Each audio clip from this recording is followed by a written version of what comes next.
اللہ کا رسول تسلیم کر لو اور ہم میں شامل ہو جاؤ۔ تم نے ایک بار کہہ لیا ہے، عمرو نے کہا، میں دوسری بار یہ بات نہیں سنوں گا۔ میں یہ بھی کہوں گا کہ میں تمہیں قتل نہیں کرنا چاہتا، میں تمہیں قتل کرنا چاہتا ہوں عمرو۔ حضرت علی رضی اللہ تعالی عنہ نے کہا، اتر گھوڑے سے اور آ میرے مقابلے میں اور بچا اپنے آپ کو اس تلوار سے جو مجھے اللہ کے رسول صلی اللہ علیہ وسلم نے عطا کی ہے۔ عمرو کے متعلق مورخ لکھتے ہیں کہ وہ وحشی تھا، جب غصے میں آتا تھا تو اس کا چہرہ گجبناک ہو کر درندوں جیسا ہو جاتا تھا۔ وہ گھوڑے سے کود کر اترا اور تلوار سود کر حضرت علی رضی اللہ تعالی عنہ پر پہلا وار اتنی تیزی سے کیا کہ دیکھنے والے یہ سمجھے کہ اس کی تلوار نے حضرت علی کو کاٹ دیا ہے۔ حضرت علی رضی اللہ تعالی عنہ نے ہر وار غیر متوقع پیترا بدل کر بچایا۔ عمرو نے یہ تو سوچا ہی نہیں تھا کہ جس جسامت اور طاقت پر اسے اتنا گھمنڈ ہے وہ ہر جگہ کام نہیں آ سکتی۔ تیگ جنی کے معرکے میں جس تیزی اور پھرتی کا مظاہرہ حضرت علی رضی اللہ تعالی عنہ کر رہے تھے وہ عمرو نہیں کر سکتا تھا، کیونکہ اس کا جسم بھاری بھرکم تھا۔ اگر وہ گھوڑے کو اپنے کندھوں پر اٹھا بھی سکتا تھا تو بھی اس میں گھوڑے جیسی رفتار نہیں تھی، اس کی طاقت گھوڑے سے زیادہ بھی ہو سکتی تھی۔ حضرت علی رضی اللہ تعالی عنہ نے اس پر ایک بھی وار نہ کیا، جسے عمرو نے خوف زدگی سمجھا ہوگا۔ وہ وار پہ وار کرتا رہا اور حضرت علی کبھی ادھر کبھی ادھر ہوتے رہے۔ خندق کے پار اہل قریش کا لشکر جو کہے لگا رہا تھا اچانک خاموش ہو گیا، کیونکہ ان کا دیو قامت عمرو وار کرتے کرتے رک گیا تھا اور خاموش کھڑا ہو گیا تھا۔ وہ ہانف رہا تھا، وہ غالباً حیران تھا کہ یہ نوجوان جو قوت میں اس کے جسم کا 20واں حصہ بھی نہیں، اس سے مرعوب کیوں نہیں ہوا؟ دراصل عمرو تھک گیا تھا۔ حضرت علی رضی اللہ تعالی عنہ نے جب اس کی یہ حالت دیکھی کہ وہ اپنی طاقت اتنے سارے وار کرتے کرتے صرف کر چکا ہے اور حیران و پریشان کھڑا ہے، تو حضرت علی رضی اللہ تعالی عنہ نے یہ حیران کن مظاہرہ کیا کہ تلوار پھینک کر بجلی کی سی تیزی سے عمرو پر جھپٹے اور اچھل کر اس کی گردن اپنے ہاتھوں میں دبوچ لی۔ اس کے ساتھ ہی حضرت علی رضی اللہ تعالی عنہ نے عمرو کی ٹانگوں میں اپنی ٹانگیں ایسے پھنسائیں کہ وہ پیٹھ کے بل گرا۔ اس نے اپنی گردن چھڑانے کے لیے بہت زور لگایا، لیکن اس کی گردن حضرت علی رضی اللہ تعالی عنہ کی آہنی گرفت سے آزاد نہ ہو سکی۔ حضرت علی رضی اللہ تعالی عنہ نے اس کی گردن سے ایک ہاتھ ہٹا کر کمر بند سے خنجر نکالا اور اس کی نوک عمرو کی سہرک پر رکھ دی۔ اب بھی میرے اللہ کے رسول صلی اللہ علیہ وسلم پر ایمان لے آ تو میں تیری جان بخشی کر دوں گا، حضرت علی نے کہا۔ عمرو بن عبدو نے جب دیکھا کہ اس کی وہ طاقت جس سے اہل عرب لرزتے تھے بیکار ہو گئی ہے تو اس نے یہ اوچھی حرکت کی کہ حضرت علی رضی اللہ تعالی عنہ کے منہ پر تھونک دیا۔ دیکھنے والے ایک بار پھر حیران رہ گئے، کیونکہ حضرت علی خنجر سے اس کی سہرک کاٹ دینے کے بجائے اٹھ کھڑے ہوئے تھے۔ انہوں نے خنجر کمر بند میں ڈال لیا اور ہاتھوں سے اپنا چہرہ صاف کیا۔ عمرو اب اس طرح اٹھا جیسے اس کے جسم کی طاقت ختم ہو چکی ہو۔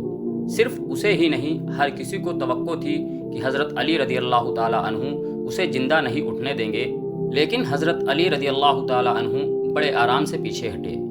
عمرو، حضرت علی رضی اللہ تعالی عنہ نے کہا، میں نے اللہ کے نام پر تیرے ساتھ زندگی اور موت کا مقابلہ کیا تھا، لیکن تو نے میرے منہ پر تھونک کر میرے دل میں ذاتی دشمنی پیدا کر دی ہے۔ میں تجھے ذاتی دشمنی کی بنا پر قتل نہیں کروں گا، کہیں ایسا نہ ہو کہ میرے خدا کو میرا یہ انتقام اچھا نہ لگے۔ جا یہاں سے اپنی جان لے کر واپس چلا جا۔ عمرو بن عبدو شکست تسلیم کرنے والا آدمی نہیں تھا۔ مورخ لکھتے ہیں کہ میدان میں یہ اس کی پہلی ہار تھی جسے وہ برداشت نہ کر سکا۔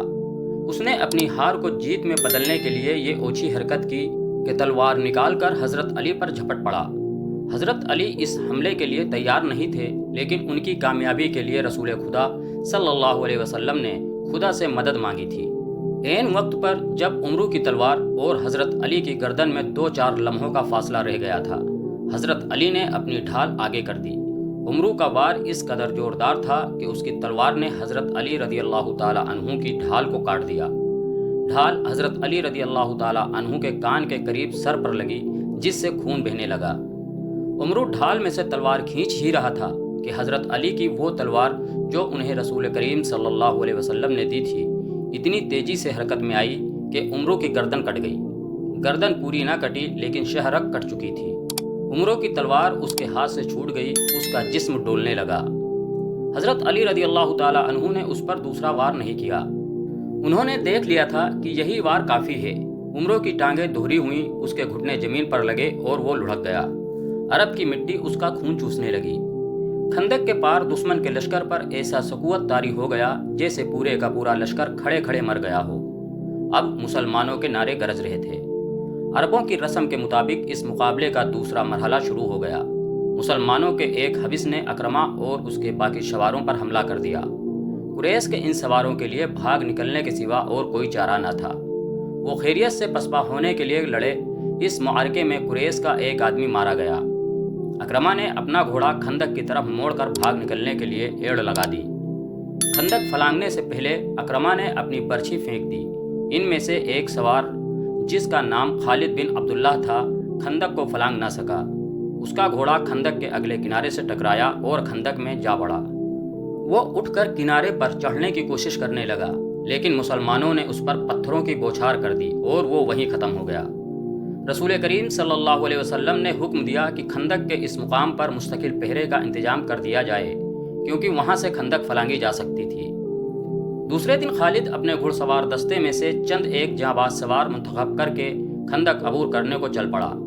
خالد رک جاؤ، ابو سفیان نے اسے کہا، کیا تم نے کل اکرمہ کے سواروں کا انجام نہیں دیکھا؟ اب مسلمانوں نے وہاں پہرے کا اور زیادہ مضبوط انتظام کر دیا ہوگا۔ کیا یہ بہتر نہیں کہ لڑے بغیر واپس جانے کے بجائے تم میری لاش میرے گھوڑے پر رکھ کر مکہ لے جاؤ؟ خالد نے کہا، اگر ہم ایک دوسرے کے انجام سے ڈرنے لگے تو وہ دن بہت جلد طلوع ہوگا جب ہم مسلمانوں کے غلام ہوں گے۔ میں تمہیں نہیں روکوں گا میرے دوست، اکرمہ نے خالد سے کہا، لیکن میری ایک بات سن لو، اگر تم میری شکست کا انتقام لینے جا رہے ہو تو رک جاؤ، اگر تمہیں قریش کی عظمت عزیز ہے تو ضرور جاؤ۔ آج مدینہ کی طرف جاتے ہوئے خالد کو وہ لمحے یاد آ رہے تھے۔ اسے نہ اس وقت یہ خیال آیا تھا نہ آج کہ وہ یہ جانتے ہوئے بھی کہ خندق عبور کر کے بھی مارا جائے گا، نہ عبور کر سکا تو بھی مارا جائے گا، کیونکہ خندق کی طرف چل پڑا تھا۔ وہ 16 مارچ 627 عیسوی کے دن کا تیسرا پہر تھا۔ خالد چند ایک منتخب سواروں کے ساتھ خندق کی طرف بڑھا۔ اس نے خندق پھلانگنے کے لیے کچھ فاصلے سے اپنے گھوڑے کو ایڑ لگائی، مگر اس مقام کے پہرے پر جو مسلمان کہیں چھپے بیٹھے تھے انہوں نے تیروں کا معینہ برسا دیا۔ خالد نے لگام کو پوری طاقت سے کھینچا اور اس کا گھوڑا خندق کے عین کنارے پر جا رکا۔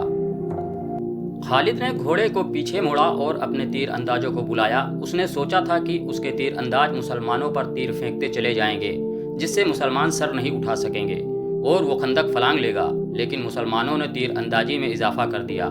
مسلمان تیروں کی بوچھاروں میں تیر چلا رہے تھے۔ خالد کو پسپا ہونا پڑا۔ خالد اس انداز سے اپنے سواروں کو وہاں سے ہٹا کر دوسری طرف چل پڑا جیسے اس نے خندق پر ایک اور حملہ کرنے کا ارادہ ترک کر دیا ہو۔